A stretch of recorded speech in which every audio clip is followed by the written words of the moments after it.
Está no ar, Tirando Dúvidas, com Magali Picarelli. Boa tarde, minhas queridas amigas, meus amigos telespectadores. Hoje, olha só, o programa está muito bom. Estamos iniciando o programa Tirando Dúvidas.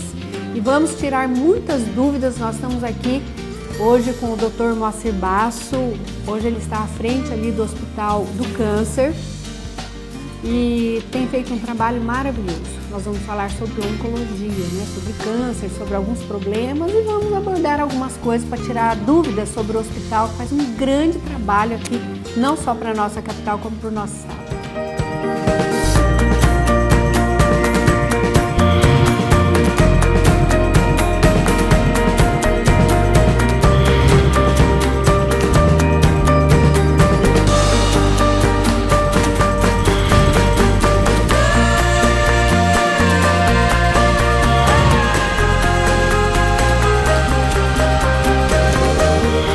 Programa Tirando Dúvidas, com Magali Picarelli.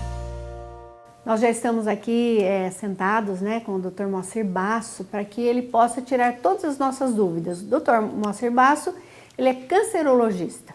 Ele tanto faz clínica, só tratamento, como cirurgia. Então ele é um geral, E faz as cirurgias, trata de qualquer tipo de câncer, porque eu fiquei sabendo que hoje parece que existe uma outra nomenclatura e subdivide, doutor Moacir? Boa tarde. Boa tarde, Magali. Boa tarde a todos os telespectadores. Realmente é isso mesmo que acontece. A partir de 2002, nós tivemos uma nova nomenclatura, onde nós direcionamos a cancerologia em si em duas partes. Uma faria a parte de oncologia e modifica o nome, oncologia clínica, e a outra faria a parte de oncologia cirúrgica. O senhor faz as duas partes? Eu faço as duas partes. É do tempo que abrange tudo? Exatamente. Estuda tudo. Eu já sou um pouquinho mais velho e, infelizmente, os cabelos brancos é que falam. É isso, porque ele é mais novo que eu, Mas mulher não fica de cabelo branco, É só homem. Homem fica de cabelo branco, Nada com a tinta não resolve, viu, doutor Moacir? Com certeza. Mas eu quero fazer aqui algumas perguntas de interesse das pessoas. Primeiro, nós sabemos que câncer, a pessoa fala, é um tipo de câncer. Dá para falar quantos tipos de câncer existe? Bom, na realidade, Magali, nós não temos câncer de unha. De unha eu nunca vi. Mas do restante do corpo, infelizmente, nós temos câncer de todas as partes. Folículo piloso, que é onde cai, nasce o cabelo, olho, garganta, boca, pulmão e assim por diante. É evidente que nós conhecemos alguns tipos mais do que os outros. Por quê? Porque desenvolve mais. Por exemplo, em função do cigarro, nós temos muito câncer de pulmão. Então, nós temos uma incidência maior do câncer de pulmão, tanto no homem quanto na mulher. Então, esses são os quadros. Mas câncer, infelizmente, nós temos de todos os órgãos do organismo. E tem pessoas que falam assim, não, esse câncer não é aquele mais agressivo, é o menos agressivo. Isso existe também? Na realidade, nós temos dentro da nomenclatura do câncer, Magali, nós temos, além do estadiamento da doença, nós temos o estadiamento da divisão da célula. O que significa? Uma célula, ela se divide mais rapidamente do que as outras células. Então, a gente fala que essa célula é mais agressiva do que a outra. Então, realmente, nós temos tipos de câncer mais agressivos. Vamos falar assim, existem câncer de pele, por exemplo, que todo mundo morre de medo, que é o melanoma, que é um câncer extremamente agressivo que pode mandar metástases, que seriam enraizar-se em outras partes do corpo muito rapidamente. Caracteriza-se por internamente, não só na pele. Não só na pele. Ele manda lesões para cérebro, pulmão, fígado e assim por diante. Inclusive, um paciente muitas vezes tem uma chance de sobrevida baixa. Hoje, graças a medicações, nós conseguimos melhorar esse quadro. Mas o que cura, por exemplo, o melanoma é a cirurgia. Visto cedo, resolve-se cedo.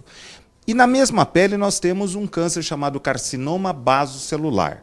O carcinoma basocelular, ele se desenvolve em pacientes que gostam de ficar no sol, ou que ficam no sol e não usam protetor solar, ou um chapéu, um boné, alguma coisa do gênero. Então, esses pacientes desenvolvem o carcinoma basocelular, que é de origem do sol. Esse carcinoma ele tem uma situação muito diferente e própria. Ele não desenvolve metástases. Se ele desenvolve, por exemplo, no nariz, ele vai ficar ali no nariz, se não curado. Até algumas pessoas já viram isso daí, com certeza, onde o paciente perde totalmente a parte da cartilagem do nariz em função do câncer. Mas ele não sai dali e vai para o pulmão, não vai internamente para outros órgãos, Magali. É uma coisa assim muito terrível, né? A gente vê que o câncer ainda hoje é algo que as pessoas têm medo até de falar, né? Porque é uma doença que é raro a pessoa sobreviver, né?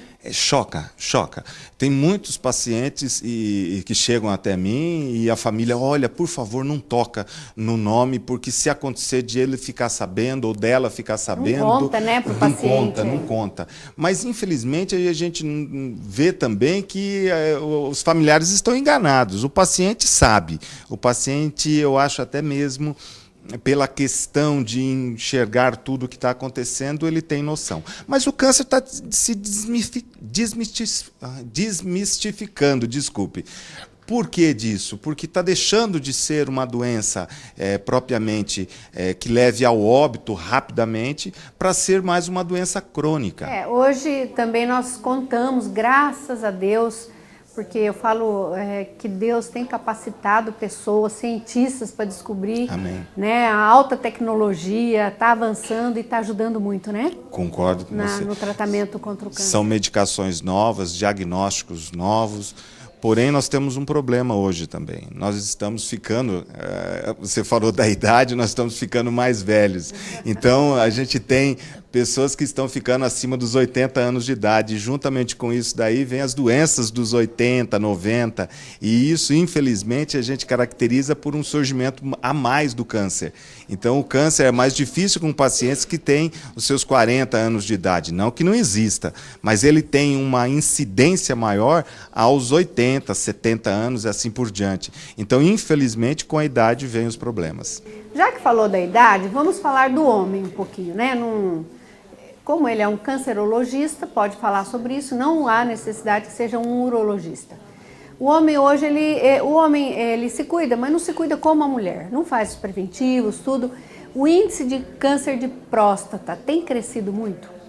Na realidade, Magali, ele vai crescer por causa da idade mesmo. Quanto mais velho o paciente, maior é a chance de ter câncer de próstata. E tem prevenção? A prevenção é a avaliação do PSA, o toque da próstata, os exames regulares. Então, o paciente tem que fazer os exames. A partir de que idade? Se o paciente tiver, por exemplo, o pai que teve câncer de próstata, a partir dos 45 ele tem que começar a fazer os exames. Então, ele tem que fazer o PSA, a avaliação. Não quer fazer o exame porque fala, eu faço de sangue, de toque exatamente. Eu não faço. É difícil. Ainda existe esse rigor do homem frente à realização do toque de próstata. Mas nós temos o PSA, nós temos exames de ultrassom, nós temos vários outros métodos que auxiliam o homem a resolver o seu problema. Uma coisa muito importante que a gente tem que mostrar para a população, que infelizmente os norte-americanos fizeram uma avaliação de todos os pacientes com 50, 60, 70, 80, até 100 anos. E infelizmente para nós homens, não teve nenhum paciente com 100 anos de idade que não tivesse câncer de próstata. Então é uma situação muito perigosa e todos nós temos que nos cuidar. Mas isso lá nos Estados Unidos. Mas a incidência vale aqui para nós. Muito embutido, muito enlatado, muita conserva, comem a mais do que nós. Isso é uma realidade. A nossa alimentação... Tem estatística do Japão? Não, nós não temos trabalho semelhante a esse. Eles comem mais natural. Comem mais natural, você falou uma realidade. Porém, lá nós temos mais câncer gástrico. Então, são situações... Para de comer natural. Não é que eles comem muito peixe salgado, então desenvolve o problema relacionado com o estômago. Então, são situações difíceis. Mas, na realidade, o câncer de próstata, ele se torna para o homem uma coisa endêmica, uma coisa que, infelizmente, se torna natural. É evidente, nós estamos falando assim, que um paciente pode chegar aos 100 anos com uma alteração inicial que pode ser resolvida. E como tem pacientes com os 45 anos de idade, como eu tenho casos, que já têm um câncer avançado. Então, essas são as duas situações. Mas quando tem câncer, tira a próstata? Resolve? Tira a próstata. Geralmente resolve só com a retirada, quando é avaliado no início. Mas o homem, quando pensa em qualquer coisa em relação à próstata, ele pensa já na virilidade dele. Impotência sexual. Impotência sexual, que ele não vai, né? E é um problema sério, porque fica realmente, tirou a próstata, não tem essa que falar, tirei a próstata, mas tá tudo bem. Não tá, né? Não, nós temos um percentual de 50% das cirurgias, o paciente não consegue ter uma ereção satisfatória. Mas em 50% você tem uma ereção satisfatória e mantém uma vida sexual boa. Sem a próstata. E sem prótese?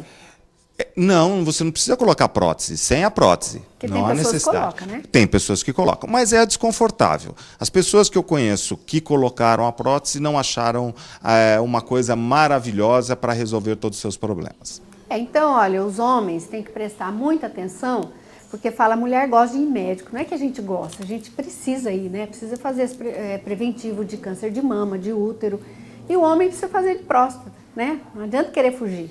Tem que fazer e tem que fazer para a qualidade de vida, para a qualidade de vida da pessoa, para a qualidade de vida do casal, né?